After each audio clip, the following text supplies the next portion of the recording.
This is our second last chapter of Indian economic development, and we were doing environment and sustainable development.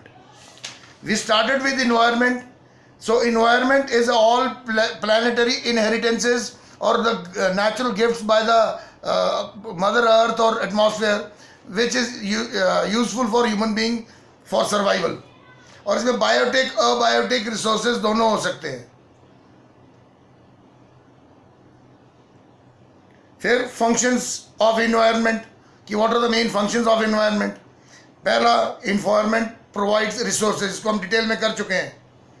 फिर environment assimilates और absorbs waste, waste को absorb करता है, ये भी एक फंक्शन है उसका. Environment sustains life, where it is a flora और फना, मतलब एनिमल्स हैं और वेजिटेशन है, दोनों को सस्टेन करने के लिए. और एस्थेटिक सर्विसेज. फिर इन्वायरमेंटल क्राइसिस एक टॉपिक किया था हमने. When any country fails to meet the basic carrying capacity of environment, और carrying capacity दो बताई थी मैंने आपको. एक, the extraction rate of extraction should be less than the rate of regeneration. The rate at which natural resources regenerate themselves should always be more than the rate of extraction. दूसरा, waste generated should be within a limit where earth can assimilate or our environment can assimilate or absorb, उससे ज़्यादा नहीं होना चाहिए. ये दो है carrying capacity. फिर रीजंस फॉर इन्वायरमेंटल क्राइसिस, मतलब what are the various forms की इन्वायरमेंटल क्राइसिस जिससे इमर्ज होता है.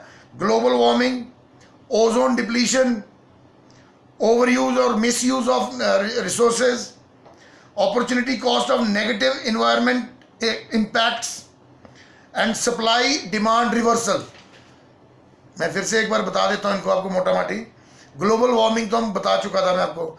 When the average temperature of atmosphere increases gradually, that is known as global warming.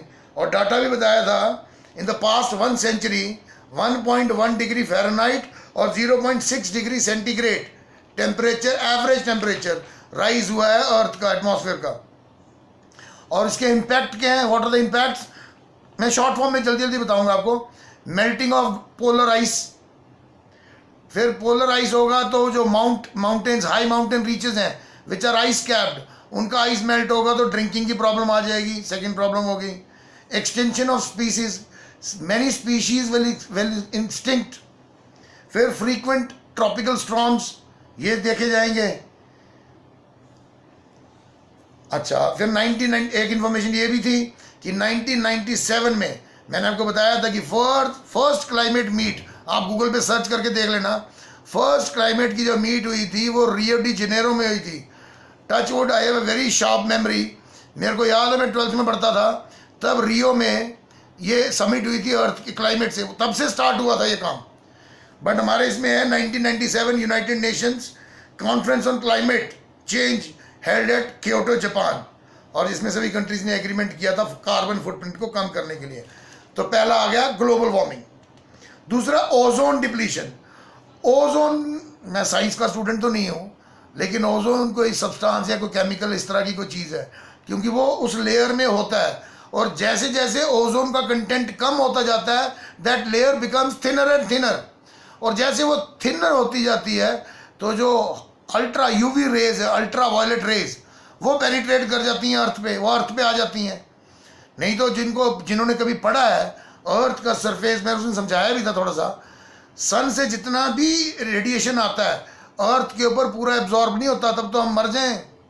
उससे बहुत सारा 70% के करीब रिफ्लेक्ट हो जाता है जो एटमॉस्फेयर में एब्जॉर्ब होता है. तो ओजोन डिप्लीशन में फिर भी बता देता हूँ, it is a phenomena of reduction in the amount of ozone in the stratosphere.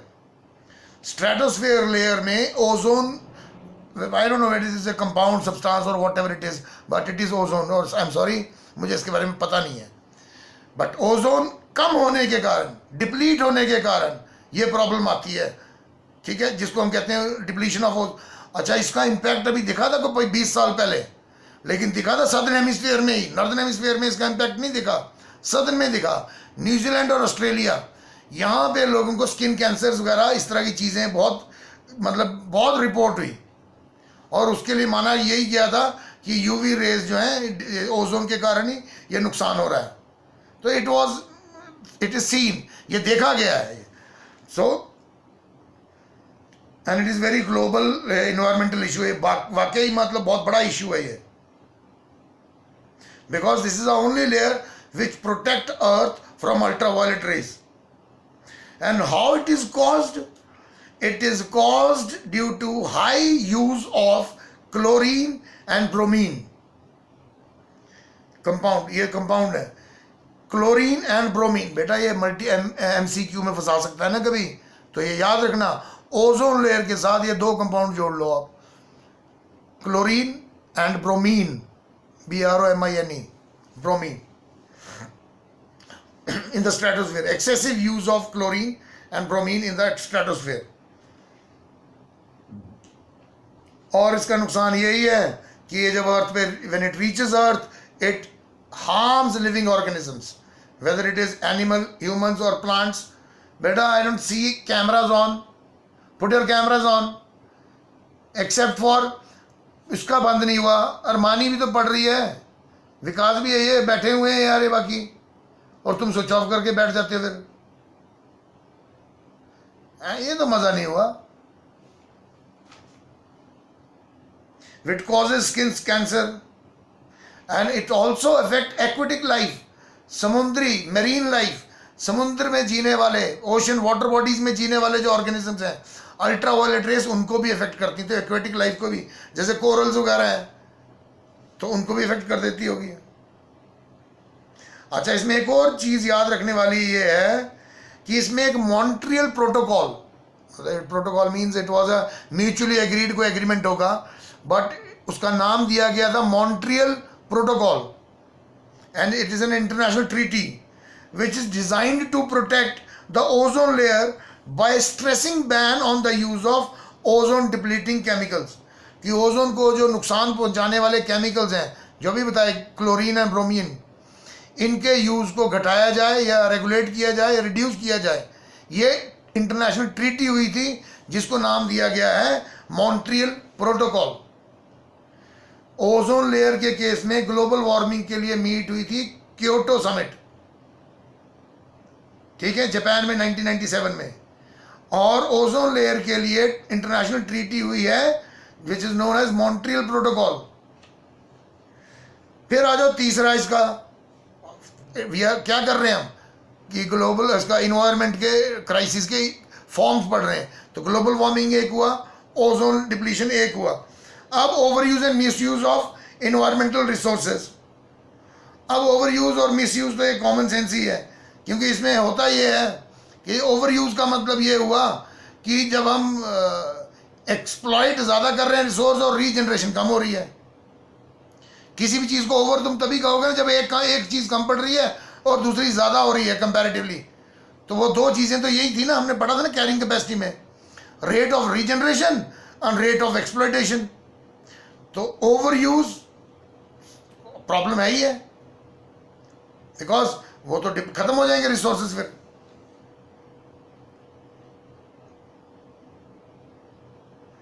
फिर ये भी है जो भी हमने डिप्लीशन में उसमें पढ़ा ओजोन लेयर के लिए, कि हम एटमॉस्फेयर को भी प्रभावित कर रहे हैं। कई तरह की CFC होगी, क्लोरीन, ब्रोमीन, इस तरह की चीज़ें यू कंज्यूम कर रहे हैं जिससे हमारे एटमॉस्फेयर को भी फर्क पड़ रहा है। तो ये एक प्रॉब्लम आ गई, इन्वायरमेंटल क्राइसिस।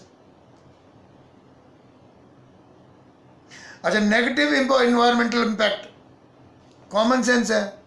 इन्वायरमेंटल इम्पैक्ट, आपके देश में ग्रोथ हो रही है, डेवलपमेंट हो रही है, इंडस्ट्रीज बन रही हैं, हाईवेज बन रहे हैं, फ्लाईओवर्स बन रहे हैं, इस तरह की चीज़ें बन रही हैं, तो उसी रेट पे फिर फ्यूल भी यूज़ होगा, उसी रेट पे सारे रिसोर्सेज यूज़ होंगे, तो उसका by product pollution, air pollution निकलेगा ना, लोग बीमार होंगे ना।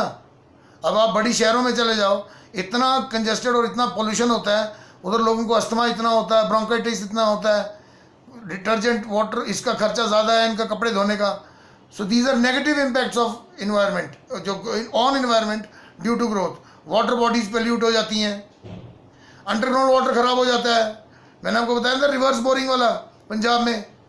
तो इस तरह से नेगेटिव इम्पैक्ट भी होता है जिसमें ह्यूमन लाइफ इम्पैक्ट होती है। इसके अलावा जो बाकी इश्यूज हैं, ग्लोबल वार्मिंग हो गया या ओजोन लेयर हो गया या ओवर यूज हो गया, इसके कारण गवर्नमेंट का खर्चा भी बढ़ जाता है। It increases the government's outlay या government's expenditure on these things. ये भी एक नेगेटिव इम्पैक्ट ही है।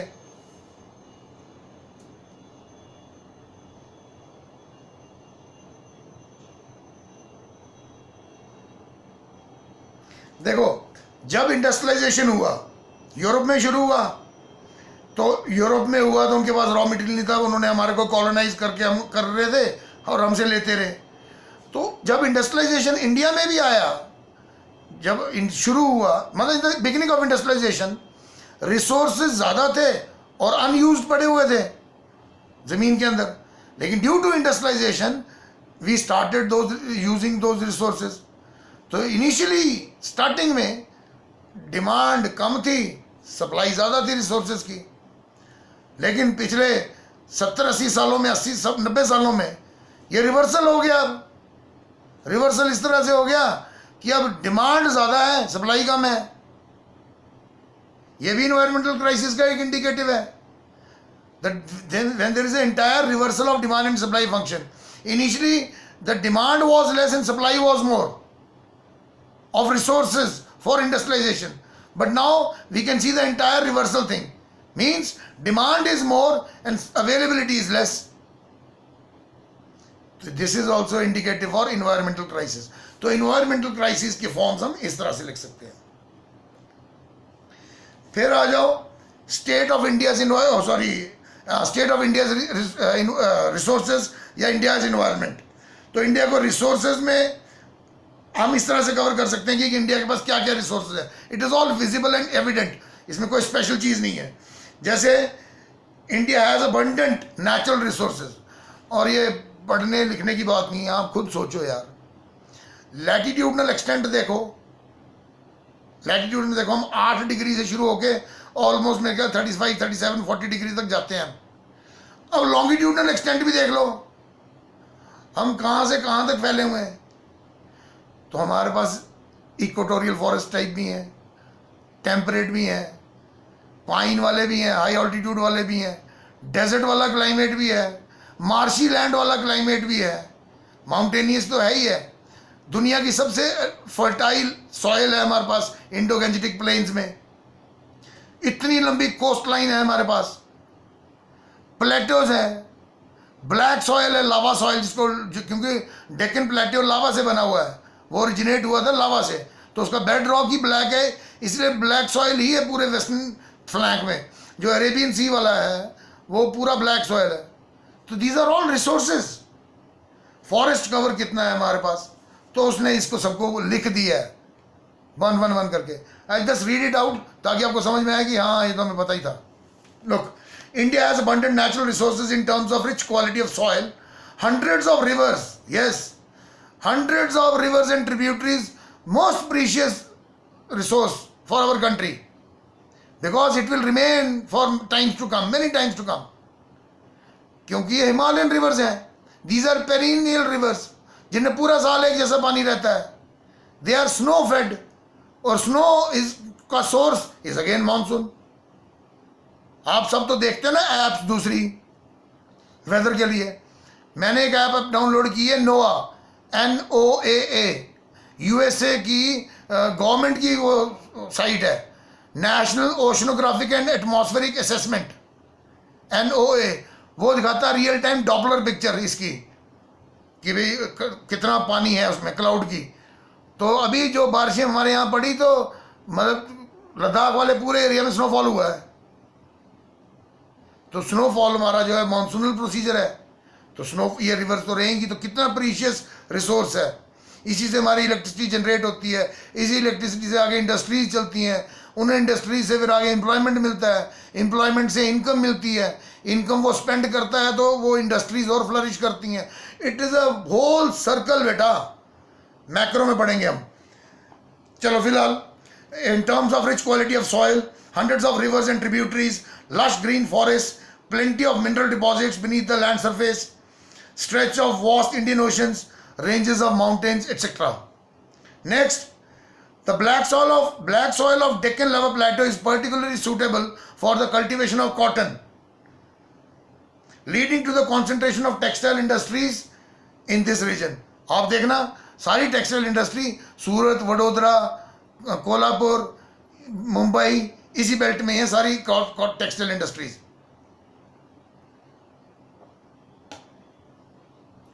Third, Indo Gangetic plains. Indo Gangetic plain में आप जम्मू से शुरू हो जाओ, इंडस के प्लेन से शुरू हो जाओ और पूरे गेंजिस के प्लेन अरेबियन सी तक, बे ऑफ बंगाल तक देख लो. और सबसे फर्टाइल जो फाइन एलुवियम है वो तो लास्ट में सुंदरबंस में जाके डिपॉजिट होता है. तो ये काफ़ी हद तक जाता है.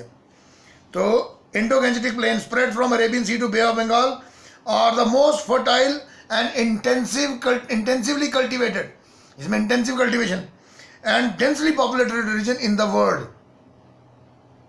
फिर next, India's forest provide green cover for the majority of population and natural cover for the wildlife. Large deposits of iron ore, coal and natural gas are found in country. India alone accounts for 20% of total coal reserves. दुनिया में जितने भी कोल के भंडार हैं, reserves हैं, उसका 20% India में ही है. फिर bauxite, copper, chromite, diamond, gold, lead, lignite, manganese, zinc, uranium, etc. are also available in the different parts of the country. तो ये आ गया नेचुरल रिसोर्सेज इन इंडिया. फिर थ्रेट टू इंडियाज इन्वायरमेंट और इन्वायरमेंटल डिग्रेडेशन. अब there is a dichotomy होता है कि when due to the same thing there are two different things, कि दो अलग अलग चीजें, डाइकोटमी, डाई मीन्स होता है दो में, dichotomy means when two different angles in some way or other are connected to one thing. तो देखो हमारे देश में ग्रोथ हो रही है, if there is an economic growth तो इसके दो पहलू हैं. एक, there is a threat of poverty ridden environmental degradation. गरीबी के कारण environmental degrade हो रहा है. जैसे अभी तो हमने वो ओपन में डिफेकेशन बंद हो गया. अब सब जगह मोदी ने टॉयलेट बना दिए हैं, लेकिन पहले वो भी होता था. इसके बाद हमारे जानवर ओपन सोर्स में पानी पी रहे हैं.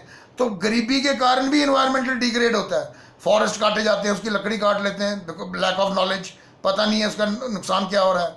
ठीक है, तो एक थ्रेट तो ये पॉवर्टी रिडन या पॉवर्टी इंड्यूस्ड लैंड का इन्वायरमेंट डिग्रेड होना, और दूसरी तरफ हाई ग्रोथ के कारण इन्वायरमेंट डिग्रेड होना. एक जगह हम गरीबी, एक जगह हाई ग्रोथ, तो आ गई ना डाइकोटमी. तो डाइकोटमी लैंड डिग्रेडेशन या इन्वायरमेंटल डिग्रेडेशन की डाइकोटमी ये है कि एक जगह तो इन्वायरमेंटल डिग्रेडेशन होता है गरीबी के कारण, पॉवर्टी इंड्यूस्ड, या गरीबी के कारण वो मिट्टी भी खोद दे रहे हैं क्योंकि मिट्टी का घर बनाना है, उसी मिट्टी से आगे इरोजन हो रहा है और चेंज हो जा रहा है. तो इस तरह की चीज़ें पॉवर्टी इंड्यूस्ड भी हैं. और दूसरी तरफ हाई ग्रोथ रेट के कारण इंडस्ट्रीज़ का पोल्यूटेंट जब पानी जा रहा है वाटर बॉडीज़ में, उसका जो एमिशन निकल रहा है, स्मोक निकल रहा है, वो एटमॉस्फेयर को ख़राब कर रहा है. तो एक जगह गरीबी और एक जगह हाई एंड लग्जरी चीज़ें बन रही हैं. तो ये है डाइकोटमी इंडिया में इन्वायरमेंटल डिग्रेडेशन की. Air pollution, water contamination, soil erosion, deforestation, wildlife extinction are some of the most pressing environmental concerns in India. कि इन्वायरमेंट के जो मेन कंसर्न है उनमें से ये हैं. तो सभी उसी से ही हैं.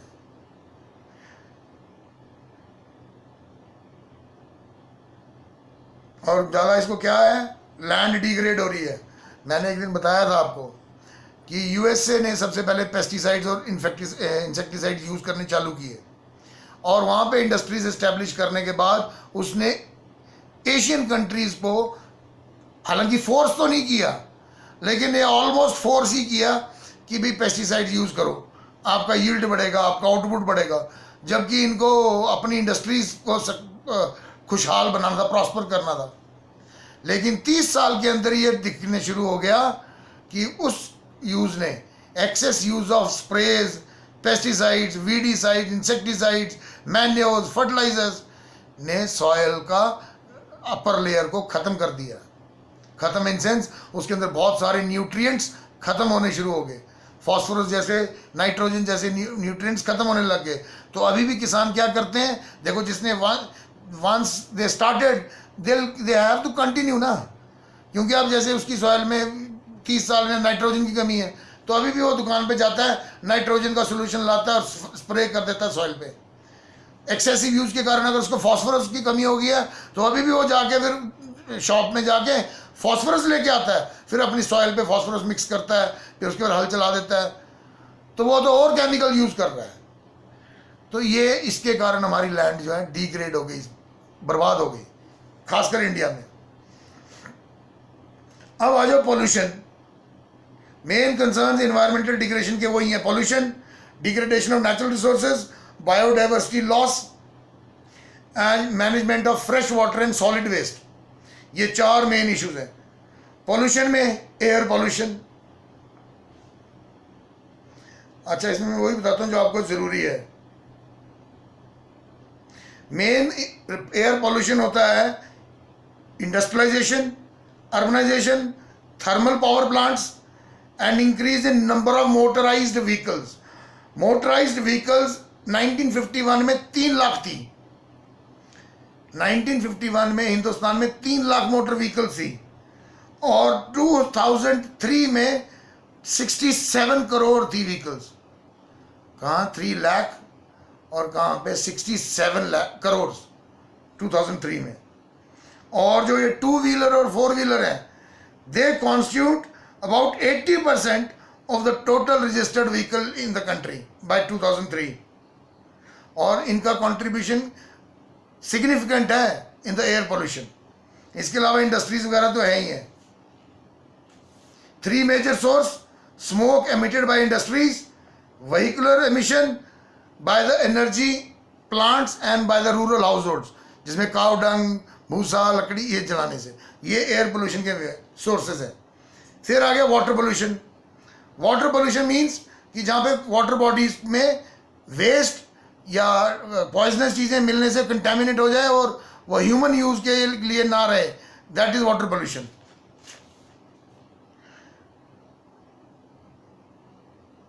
मतलब ऐसे भी कह सकते हो, presence of water pollutants in the water which are harmful for the quality of water या which also adversely effect the aquatic ecosystem, that is water pollution. Water pollutants में क्या क्या आ गया?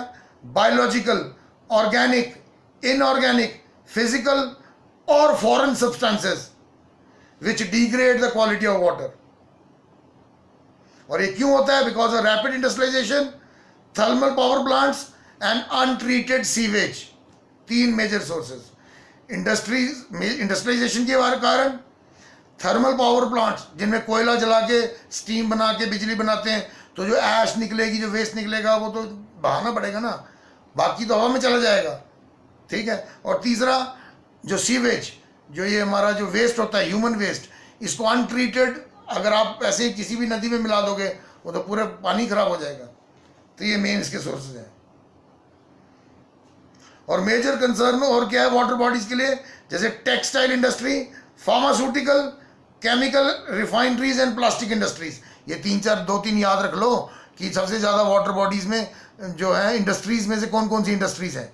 तो वो है टेक्सटाइल इंडस्ट्री, क्योंकि उसमें बहुत पानी यूज़ होता है, pharmaceutical industry, chemical industry, refineries, oil refine करती हैं जो, and plastic industry, main source of water pollutants.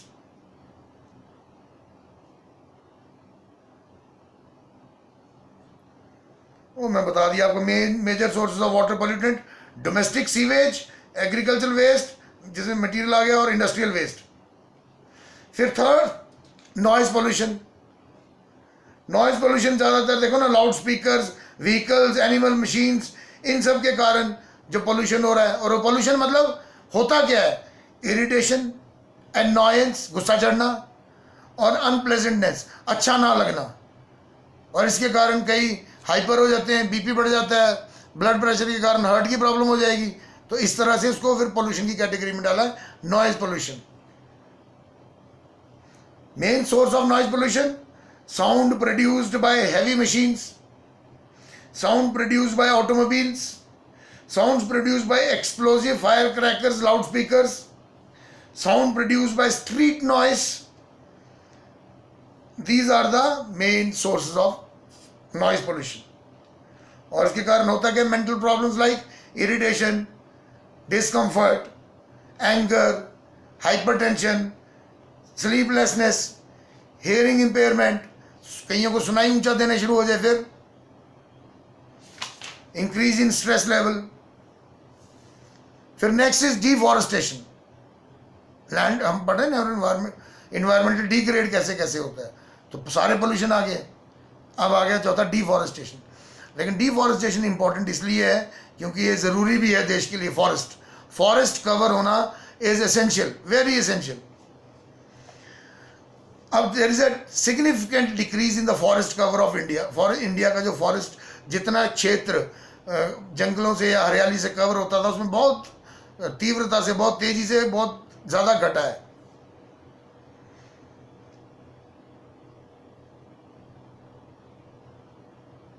और इसी के कारण क्वालिटी ऑफ लैंड भी खराब होती है, क्योंकि जब डिफॉरेस्टेशन होती है तो जो सॉयल होता है, जो अपर मोस्ट लेयर है, विच इज बाइंडेड, वो बाइंड करके रखता है, वो लूज हो जाती है, वॉश हो जाती है, चाहे एयर विंड किसी के कारण हो, चाहे वाटर से हो, तो इरोड भी हो जाती है, शीट इरोजन जिसको कहते हैं। बिफोर इंडिपेंडेंस और after independence there is a big difference in the forest cover because of cutting of trees to meet the need of raw material for the growing industrialization. दूसरा, construction of buildings, roads, river valley projects, townships और urbanisation जितना तेजी से हुआ, अभी तो और भी हो रहा है, तो ट्रीज का कटना तो ऑब्वियस है। At present less than 22% of the total land area forest cover में है, जबकि 30% मिनिमम होना चाहिए। किसी भी कंट्री में मिनिमम 30% एरिया फॉरेस्ट कवर होना चाहिए उसके इकोसिस्टम को बचाने के लिए, और हमारा 22% से भी थोड़ा नीचे ही है। और इसके इम्पैक्ट क्या होते हैं डिफॉरेस्टेशन के? Negative impact on wild life. आपने देखा होगा अभी कई वीडियोस भी आते हैं, लेपर्ड्स। अभी रिसेंटली एक आया था ट्विटर पे, मैंने देखा था, एक IFS कासवान करके कोई आदमी, उसने ट्वीट किया हुआ था, जंगल में टीन के शेड में घर है किसी का, वो उसमें बर्तन भी हैं, उसके अंदर लेपर्ड ने 4 बच्चे दिए हुए हैं, और इन्होंने वहाँ CCTV लगा के वहाँ से ऑब्जर्व कर रहे हैं। तो देखो ये डिफॉरेस्टेशन का ही तो रिजल्ट है कि उनको वहाँ पे आके रहना पड़ रहा है। दूसरा, डिटीरियरेशन ऑफ क्वालिटी ऑफ लैंड। इससे लैंड की क्वालिटी डिटीरियरेट होती है और नेचुरल एनवायरनमेंट को भी हार्म करती है। And last is land degradation. भूमि, the most precious resource for any country. जमीन के लिए तो लड़ाई होती है ना, फर्स्ट और सेकंड वर्ल्ड वॉर में। वर्ल्ड वॉर इसीलिए तो हुई कि they want to acquire more land. अभी भी China wants to acquire more land, and there is a reason to it, because China does not have agricultural land. 80% of the land is plateau or forest, dense forest. Hardly they have 10 to 15% of land which is available for cultivation. That is why China is always annexing other countries. So land resource is very important resource. और land degradation होता क्या है? When there is a decline in the fertility of land and the quality of soil, that is known as land degradation. And it occurs mainly because of water and wind erosion, waterlogging, जिसके कारण alkaline और salinity बढ़ जाती है। ठीक, कुछ factors जो land degradation के लिए रिस्पॉन्सिबल हैं, वो मेन फैक्टर्स क्या क्या हैं? पहला, लॉस ऑफ वेजिटेशन। अगर हम वेजिटेशन का कवर खत्म हो जाएगा, पेड़ काटते जाएंगे या बशेस काटते जाएंगे, लैंड विल खत्म हो जाएगी डिफॉरेस्टेशन के कारण। Unsustainable fuel, wood and fodder extraction, food और फॉडर और वुड, इसके लिए जो पुअर पीपल हैं they are dependent on forest, तो वो अनजस्टिफाइड वे में काटते जाएंगे, तो उसके कारण। फिर shifting agriculture, you know shifting agriculture, slash and burn भी कहते हैं उसको, जमिंग भी बोलते हैं, या फिर एक्सटेंसिव कल्टीवेशन भी बोलते हैं, जिसमें पेड़ों को, जंगल को साफ करके एक और नया खेत बना देते हैं, फिर 1 साल करने के बाद जब उसके न्यूट्रिएंट्स खत्म हो जाते हैं फिर और जंगल काटते हैं, फिर और खेत बना लेते हैं। इस तरह का जो कल्टीवेशन होती है नॉर्थ ईस्ट में ज़्यादा पाई जाती है। This is also called jhuming in North East, otherwise it is known as extensive agriculture, या इसका नाम स्लैश एंड बर्न भी है। तो इसके कारण भी लैंड डिग्रेड होती है, शिफ्टिंग कल्टीवेशन भी कहते हैं। Encroachment into forest land, forest के लैंड में लोगों ने घर बना लिए चोरी छुप के, या कुछ और चीज़ें बना ली, उसके कारण भी लैंड डिग्रेड होती है। फॉरेस्ट फायर्स एंड ओवरग्रेजिंग, अभी देखो कितनी बड़ी बुश फायर लगी थी ऑस्ट्रेलिया में, वेल्स में, 3 महीने तक चलती रही, जब हमारी सर्दियां थी और वहाँ पे समर्स थी। तो बुश फायर्स भी लैंड डिग्रेडेशन के लिए रिस्पॉन्सिबल है। और ओवरग्रेजिंग भी, अगर आप ज़रूर से ज़्यादा जानवरों को पैस्चर्स में ले जाओगे, ऊपर की घास तो खा जाएंगे, लेकिन वो चल चल के लॉयज, जो सॉयल का जो अपर मोस्ट लेयर है, उसको वो भी खराब कर देंगे। इम्प्रॉपर क्रॉप रोटेशन, कि रैंडमली कभी कोई फसल उगा लेनी, कभी कोई फसल उगा लेनी, वो उसके कारण भी लैंड डिग्रेड होती है। ज़्यादातर क्रॉप रोटेशन फिक्स्ड इसलिए है क्योंकि वो हेरिडिटरी चल रहा है कि इससे हमको ये नुकसान होगा, अब इस फसल से ये फ़ायदा होगा, इस तरह। तो वो प्लान्ड क्रॉप रोटेशन नहीं है यहाँ पे, उसके कारण भी लैंड डिग्रेडेशन होती है। फिर indiscriminate use of fertilisers and agrochemicals and pesticides, इसके कारण भी होती है। इम्प्रॉपर प्लानिंग, अगर प्लानिंग और मैनेजमेंट अगर अच्छी नहीं है लैंड की, तब भी लैंड खराब हो जाती है। Extraction of ground water, excess में, आप ग्राउंड वाटर को एक्सेस में जरूर से ज्यादा निकाल लोगे, तब भी लैंड डिग्रेड हो जाती है।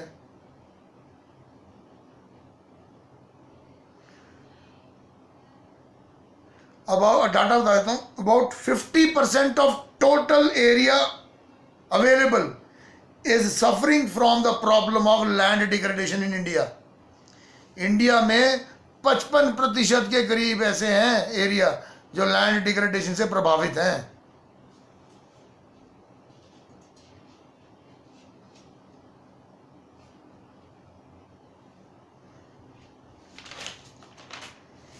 इस बुक में तो इतना ही दिया है, लेकिन इस बुक में दिए हैं 1-2 टॉपिक। चलो कल करेंगे। पहले माइक को इसको करो, कैमरा ऑन करो सभी, मैं अटेंडेंस साथ साथ में मार्क करूंगा। सबने चैट बॉक्स पे अपना नाम लिखा?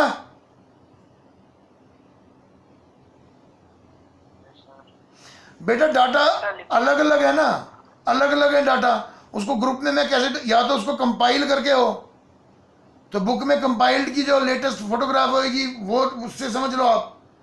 अदरवाइज एक तो एडवाइस मेरी यही है कि आप एग्जैक्ट डाटा एनुअल में नहीं यूज़ करना, आपने अप्रोक्सीमेशन में यूज़ करना है। पहले तो हम कोशिश करेंगे हमें लेटेस्ट डाटा मिल जाए कहीं से। एक बुक में हमें 2018 का डाटा मिला है, we will definitely use that data, but still we need more data.